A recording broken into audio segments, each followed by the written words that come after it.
I have many opinions on various topics, and some of it can be quite divisive. Um, People inherently will get offended, but it's because I challenge the status quo. What is societally acceptable? Because a lot of the things that are acceptable in society really shouldn't be. People should have free speech, they should have freedom of expression, and they should have freedom of choice. But it doesn't mean it's necessarily an intelligent, educated choice. So people can be cruel because they think it's popular or they've got insecurity. So they lash out in different ways or they treat people differently and they hide behind something as a reason to rationalize it. And then it becomes societally acceptable. So if I see an intolerance, indifference, or something that I don't think should be acceptable, I will talk on it, even if it makes me ostracized or awkward, controversial, because that's how change happens. People have to step outside the box and actually talk about situations. Otherwise, nothing changes in society.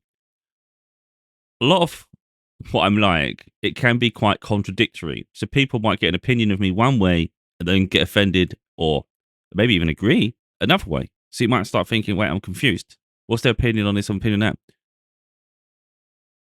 My opinion doesn't change. So if you watch me enough and you hear what I'm saying, you'll understand there's a method to everything I do. It's not that I'm trying to be controversial. It's just that I'm raising awareness in one direction or the other. I try to let people just make their own decisions, of course. But so I have opinions. Let me talk. One way you're going to be polarizing here. Let's just talk about the polarizing side, just so you can see the side where you might have a bit like you think it's a contradiction on itself. Like I'm spiritual, and I don't believe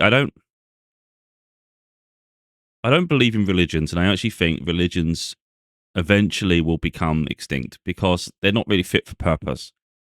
But my opinion on that doesn't mean that I feel it's wrong for people to practice religion. So there is the contradiction in itself because you would look at that and think, wait a minute, so you don't agree with religions and you think they should be extinct, but wait a minute, you still think it's okay for people to practice religion. It's like, it ain't my business what someone does. It's just that I'm saying fundamentally, I think they've all been misinterpreted. And I think if you go far enough back through history, I believe personally that if you only have to look, because you can only look at a certain generation, so you can only look at your present generation now. What we can't do is guarantee that any generation before us was saints or perfect. It stands to reason corruption has flown throughout history. I think you can sort of like understand that because we've seen it even with like all the empires. We've heard of the empires. So any empire washes away culture. Any empire ingrains its own doctrines and beliefs, and a lot of that can fundamentally be religion. So if that's the case, and as empires existed, I think it's easy to fathom, well, at least it is for me, because I use intelligence, that to instigate a new religion on a different culture would involve eradicating and eroding their culture and someone else's beliefs and religions and ideals. So, over time, it would then stand to reason that whatever was there at the dawn of time and whatever religion existed first and all these things, it has been tainted and eroded through time and molded and sculpted into the way people of authority want you to interpret and believe. So, even if in its current guises all of the religions are true or that it's genuine, there's no guarantee that certain parts have been eradicated, redacted, um, or redacted. So there's parts that are missing or it's misinterpreted. And I think personally, even if you take away all of that and you look at the world as a whole, religion has a huge hold on this planet. And in some ways, it creates law. It creates something where there's at least something to a guidebook in some way. And in some ways, that's positive because it gives people morals. The problem with religion, though, is it goes beyond morals. It starts to give people validation to be extremist. It gives them something to hide behind as a reason that this is okay. And then it becomes these like holy wars. It's like these battles between different cultures, different religions. And it's religion fundamentally isn't about that. It's supposed to bring people together. So I don't agree with religions personally. I think, I'm spiritual. I have my own experiences. I don't need to be governed by a rule book. I think we can learn from each other's experiences, of course, if and it literally helps us understand maybe this what we're receiving in our life. But it shouldn't be, this is absolute, you must do this, must do that. It's like, no, we're here to live our own experiences, have our own feelings, and that's my opinion. So I don't think we necessarily need the rule book, and I don't think you actually need to have the places of worship. And that's it. And again, I'm not just saying that to be controversial. That's my opinion. And I look at the world, and I just see how divided it is. And I notice religion does play a huge part in that. Because you get people who just refuse to integrate other people's beliefs. So those people then get ostracized. And it does create a lot of division, doesn't it? So on the one hand, religion can actually create community, but also on the other hand, it can create an awful lot of chaos. Depends what side of it you're on, I guess. But even you see it all the time where, even females, for instance, they get treated in some religions, they're created inferior, less than human. They have no rights. And it's like, I can't understand that for a moment, that would be the will of any higher power. That one gender is considered inferior or weaker than the other and subservient to another. Makes no sense to me at all on any level. So anyway, but I mean, if people use religion as a way to, see something positive in life, they use it as a guiding light to fulfill whatever they do in life in a positive, meaningful way, and it gives them substance, relevance, whatever it is, and it gives them faith, gives them hope. If you use it in the right way, it's like, that's great. So yeah, if it's going to help you through life and it's going to do it in a positive, meaningful way, and it's not for me to determine what someone should or shouldn't do, but I give my opinion. So I give my opinion one way, and I'll still say the other way, and in that side, it contradicts itself, and I get that. But fundamentally, my opinion, my principles don't change. So if someone was to ask me, what's your view on religions? I'd say I think they're going to be extinct. I don't think they really have much relevance going forward in life. I think there'll be a point where people just look back through history and you realize it had a hold on the planet for so long for humanity, and it hasn't really done much service, really, for the greater good.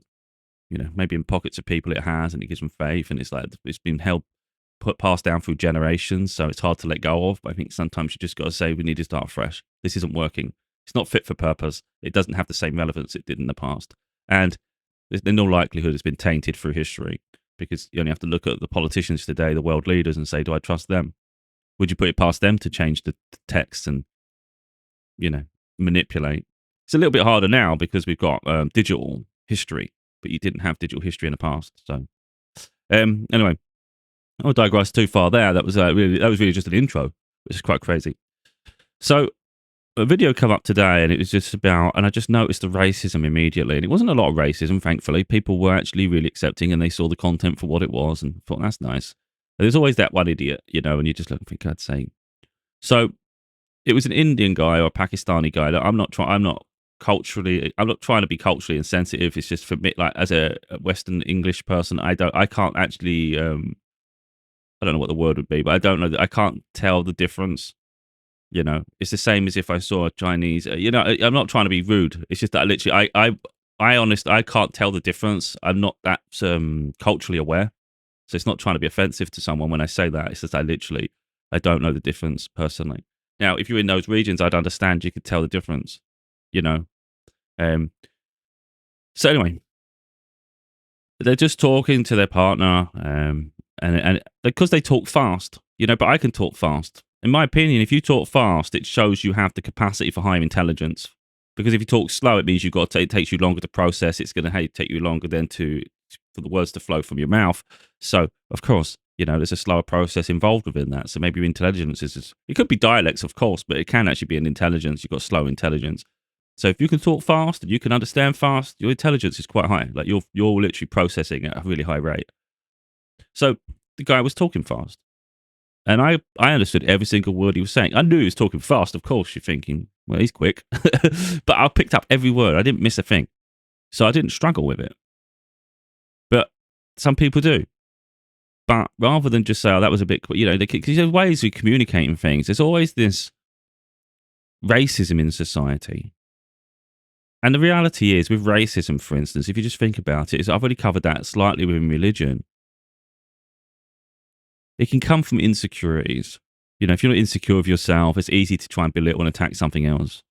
It tries to give you some like prominence in your life. It's like they say a lot is the people who are happy in life, ones that are happy and confident, they don't bring people down. Literally, there's nothing to gain from it. They're already high in their own life. They've already established themselves in their own life. They've established themselves. It doesn't mean they have to be successful in career and things. It's just that they already know who they are. They don't need to seek attention from other people. So they don't have to bring anyone down to feel good about themselves. So these people who are racist and try to attack, it's because they literally are insecure in themselves. So even if they're not, maybe if they don't, even if they don't feel insecure in relation to the other person, if they're insecure in society. So a lot of people, they seek popularity. And I've said this before, even within the religion as well. Not necessarily religion, but it can happen there too. A lot of people, they gravitate towards collective groups. So it could be sports teams, it can be religions, it can be ideologies, literally anything and everything. And race is one of those. By segregating, you now have a group that makes you feel empowered. So it emboldens you to react because you feel you've got a huge group who marginalize others and you feel strong in that group. So they find it amusing. And they attack because someone's different. And my personal way I see life, we've already discussed slightly, I don't find the humor in it. I don't get it. It doesn't amuse me at all. So if someone was racially abusing someone else or trying to offend their culture in any way, I wouldn't find that entertaining at all. That was not entertaining. What's fun about that? What's so amusing? Because someone's different and you refuse to try to understand them and learn from their culture to create, to be a diverse culture, which would help everybody because we'd all learn from each other. There's so much you can take from various cultures. I don't understand the humor in it. What's funny? Because someone's different, it offends you that much that it makes you feel inferior to the point where you now have to react to someone to try to belittle them to make you feel strong. Because that's what it all comes down to, prominence. I just think it's sad, pathetic, and weak. And I'm not someone that dances like a monkey for people. So I could be in a crowd. And this is the thing with me. I genuinely couldn't give a shit how people perceive me, I could be in a crowd of 1 million people. And they could all be dancing like monkeys, laughing together at the expense of someone else. And you're expected to join in. Otherwise, you'll be treated the same as that one person being ridiculed. It's like, treat me as the same person as that then. Because I'm not the same as you. I have morals. I can think for myself. I don't think as a group. I don't think as one, in terms of one mind. I think as my mind. And I don't find it entertaining. I don't get it. It's not funny. I've spoke about the plight of people, and I don't find that amusing either. I see an awful lot of comments in society targeting people who are trying to come to the UK, like in the boats across the English Channel, to try to build a life in England. And of course, it does put a strain on the UK. It makes a housing crisis. It causes problems with the benefit system. It does put a strain on the economy and people's ways of life. But I recognise there's people that are struggling in life who have poverty and depravity far worse than many of us could comprehend. Even when we've got debts and we're in poverty, what we perceive to be poverty is far less extreme than the poverty others suffer. They literally have nothing, some of these people, Now, of course, there's opportunists amongst those people. But it's not for me to judge. and I don't jump on the bandwagon of that shit. So when I see people commenting, and even if I heard it in my daily life, I would just think you are uneducated, you're a bigot, you can't see beyond your own. I call it your own privilege. People don't recognize that. Even if you're struggling in the UK, for instance, you still have privilege that you are a UK citizen and you have certain access to certain things that make you privileged on a basic humanitarian level. And I recognize that some people don't have that privilege. So I don't find it amusing to mock them and try to treat anybody as less than. Some people do that. They treat them like they're not even humans. And they'll act like they're kind in life, you know, and they'll smile to people and they'll act like they're like a great example of society. You know, they try to act like they're good people, but their mind's corrupt. And it's either a societal conditioning or it's something in themselves that's broken. Because when you can't look at another human being as equal, as a human being, I find that quite frightening. And it's incredibly wrong. So when I see people trying to cross the channel for a better life, I can't help but think, what are they trying to get away from? Rather than what are they trying to take from us? It's like they're trying to get away from something, aren't they? You know, and it's just like I can understand that people want a better life. But with a lot of people, they're ignorant to everybody else around the world. They judge them. And they try to make them feel like their life isn't worth living or they're meaningless. Why? Because it makes them feel inferior in their life. They like to have a scapegoat. Let's say you're struggling in career or whatever side of your life you're on, you're really fed up, you're frustrated. It's easy to lash out at something else. And when you see something you can target that seems weak or like indefensible or societally acceptable to mock, laugh at, ridicule, that'll make you feel quite strong there, doesn't it? Because you know there's a group of people that will absolutely agree with you. So does that make you strong, resilient, confident? Or does it make you pathetic and weak? That you need to destroy someone to feel strong? I mean, it's quite obvious what I think of that. I think it's pathetic, personally. And I think it's unintelligent. It's uninspired. And what does it create? What positivity does it create in society? Oh, it closes us off to make us less exposed to other cultures. So we need to get back to the British way. Well, what's the British way then? What's the British way? You know, if you recognise countries around the world, they've all been colonised at some point. They've had different cultures invade. So, like, what is pure? What is pure anywhere? And why is purity so important? It's just things people should ask themselves. Because there is this bigotry and things in society. This, I say, people just, they can't get out their arse. And I look on and just think, you're so deluded and your mind's crazy. When you take it to a soul level, remove the human conditioning, remove the human appearance. Because this is how I see people. And I think maybe that's why I see people different.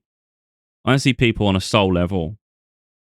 I take them at face value of how they are, mind, not appearance.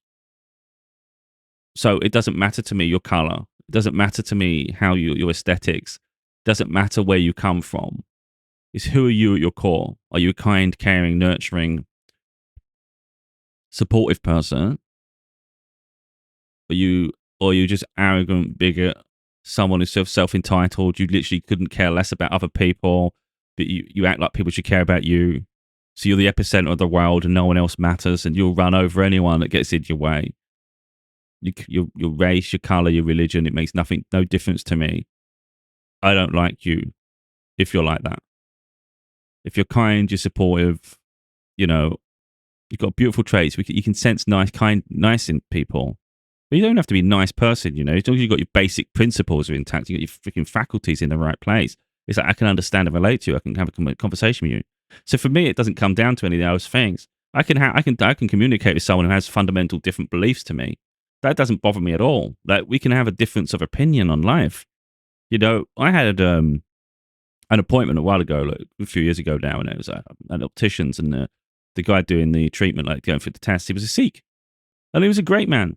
Like literally, I'd only spoke for him for a little while, but I felt peaceful with him. He was very understanding. He was asking my views on life because I was talking about book, and then we started talking about God in general, and we started talking about things. And in terms of religion, I'm not religious. I'm spiritual, but the closest to religion my spirituality goes is it would seem is Sikh, because he had a lot of similar views to me, but not quite the same.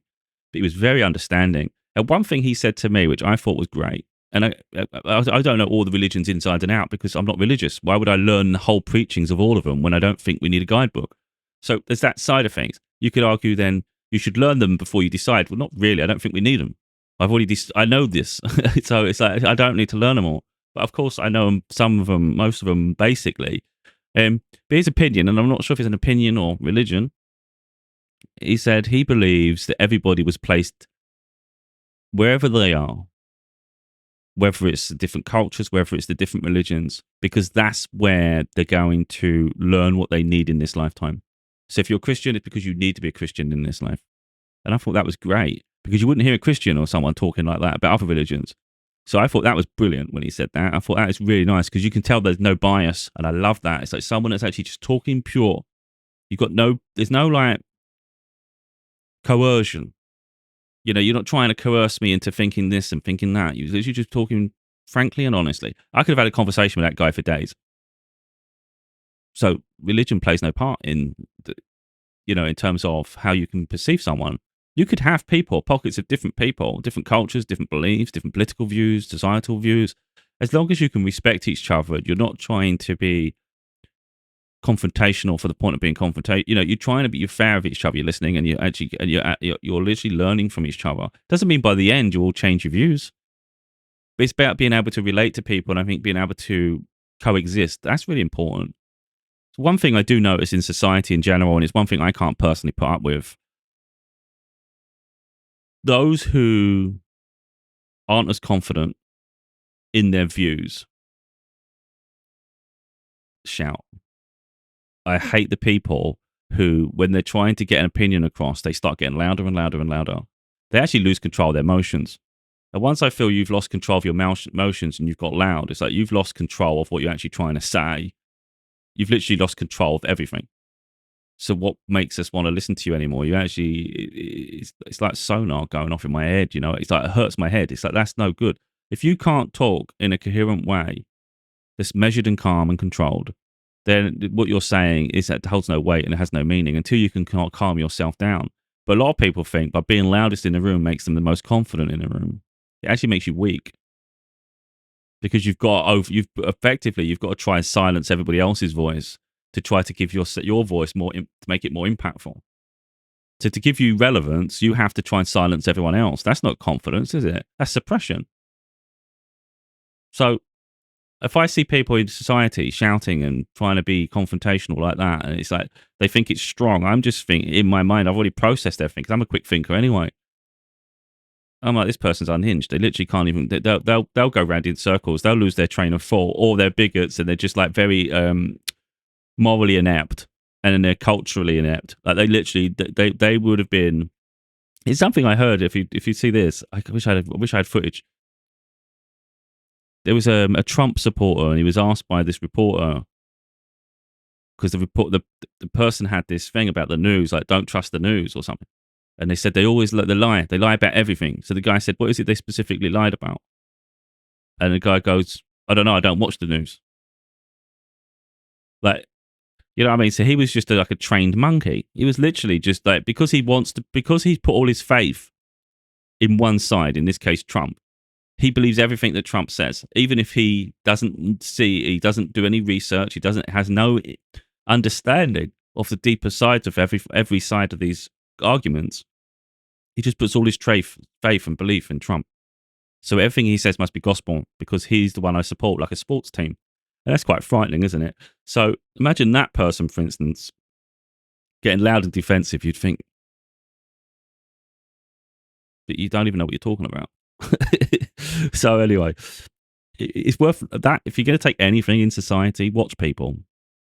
Just watch people. It's like, look, some people will get emotional and they will shout. It doesn't mean they're unintelligent. It doesn't mean they're stupid, and it doesn't mean they're not. What they're saying doesn't matter. But my argument to that would be, until you calm down, I'm not listening. And if you're not going to listen to me, I'm not going to listen to you. So if you're going to talk over me every time I try to react, I'm not going to waste my time having this conversation, because I see that a lot, especially with these podcasts or radio ones. I see it. So like the person would talk, someone would start answering, and they talk over them again, and it's like, what is this? Is this just you trying to tell me everything, and you don't want to hear it back because you're scared of what I'm going to say? Is my reaction so terrifying to your beliefs and your like the agenda you're trying to put out there? So they do it on purpose, because what they want to do is throw you off your conversation. So by keep interrupting you, you'll lose train of thought. Like something you was going to say, you knew because you latched onto something someone said. You start talking about it, someone throws it off, and all of a sudden you can't remember where you was. That's a tactic. So you watch out for these things in society. This is the whole point. So when people raise their voice and they lose control of themselves, just realize how unstable they are. They're not as confident as you think they are. The loudest in the room isn't always the most intelligent in the room. They aren't always the most confident either. Just like barking chihuahuas, like yapping dogs. So I would just leave people to yap, and I'll just walk away and let them just go.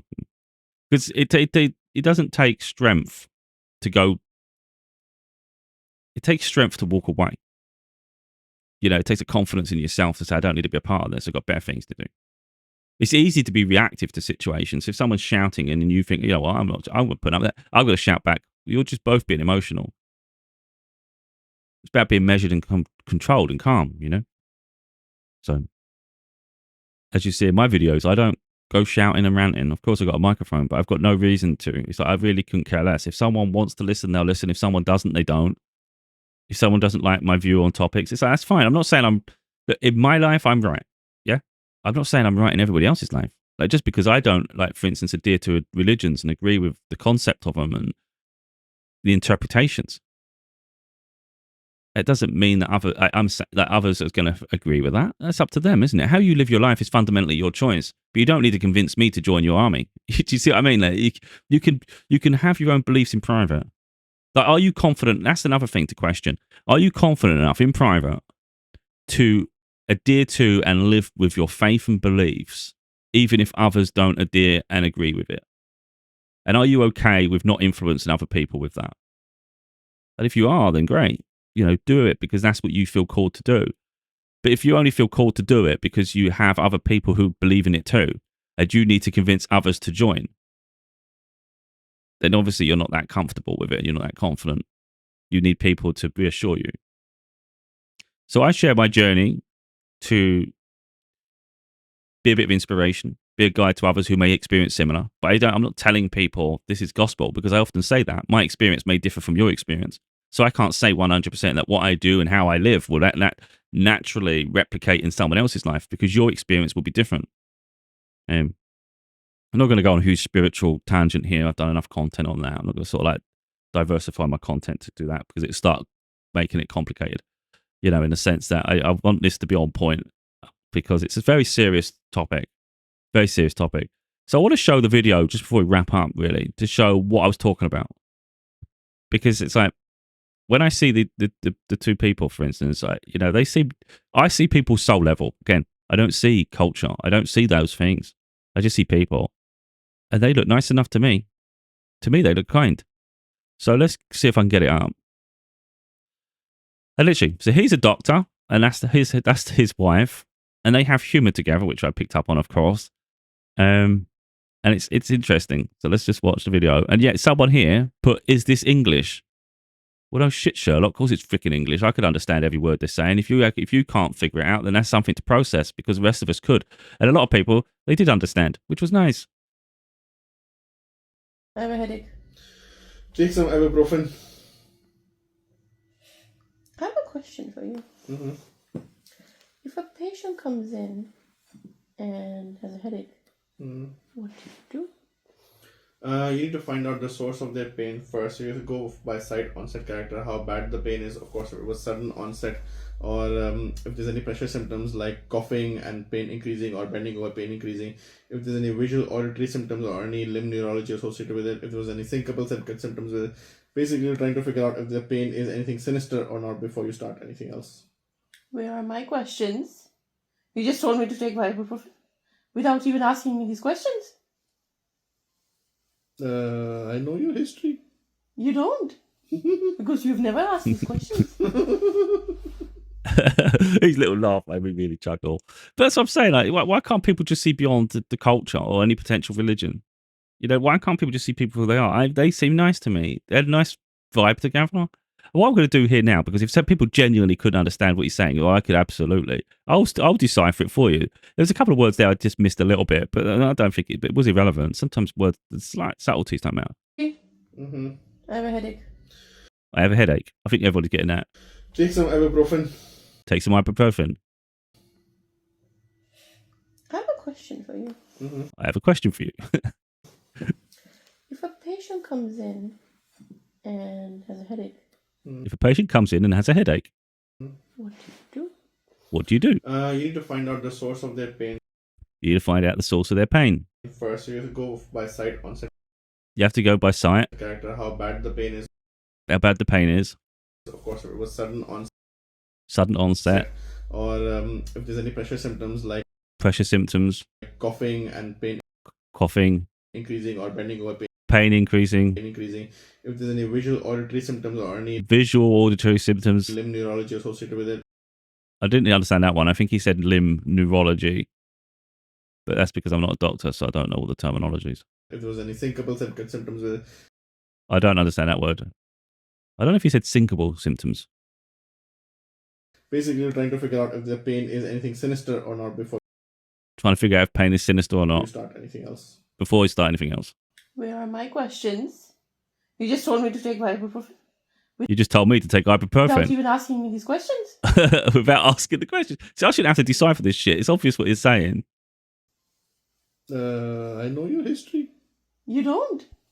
Because you've never asked these questions. So he's literally diagnosed her by telling her to just take ibuprofen. When if he had a patient in a clinic, he wouldn't just say, "Here's ibuprofen." He would say, "Right, okay, we're gonna have to do like, so what's the symptoms? Like, where'd you cut? What's happening? What's been happening before?" Because there's so many like layers to it. But at home, because he already knows her and he knows what she's like, just take ibuprofen. Now, like I say, I could go on and on and on. Hopefully, this has been some educational to some degree for people, because the real problem in society is how divided it is, and that's the part that's worrying me the most, is that people are not noticing this themselves. The further we get from being divided, the longer it's going to take for there to be peace on Earth. Now, some people might think peace on Earth, well, a load of blah blah blah. Well, tell me what's so fun about the world being so divided in chaos and wars and hate.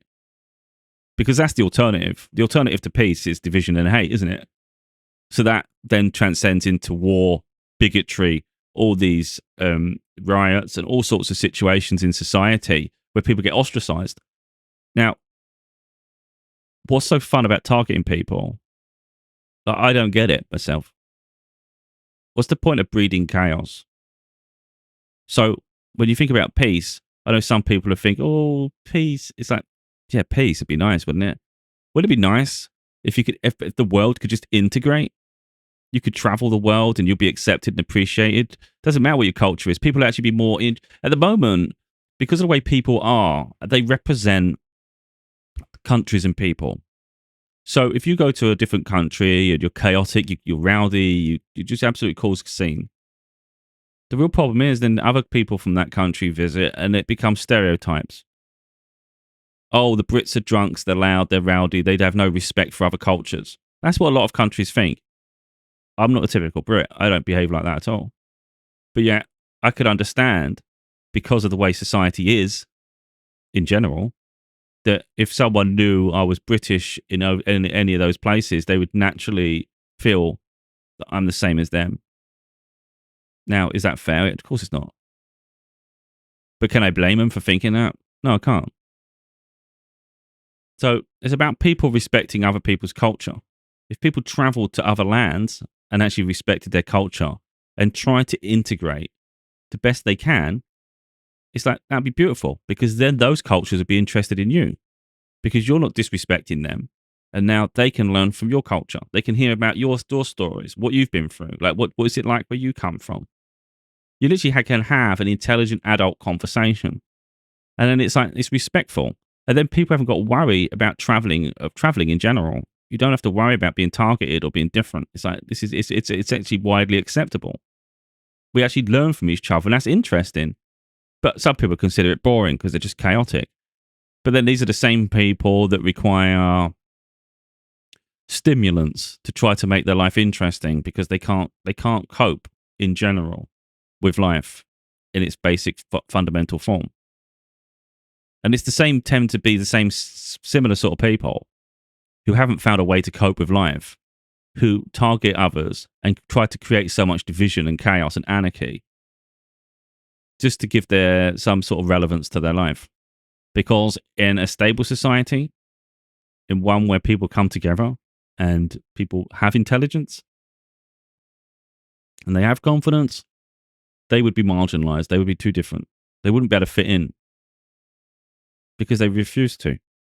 And it takes a lot to grow and evolve. And most people, they don't want to. So they stay in their comfort zone, causing chaos and division. Like I say, until we start to heal that, this world will not know peace. And this world will not know freedom. And I get fed up being part of this world.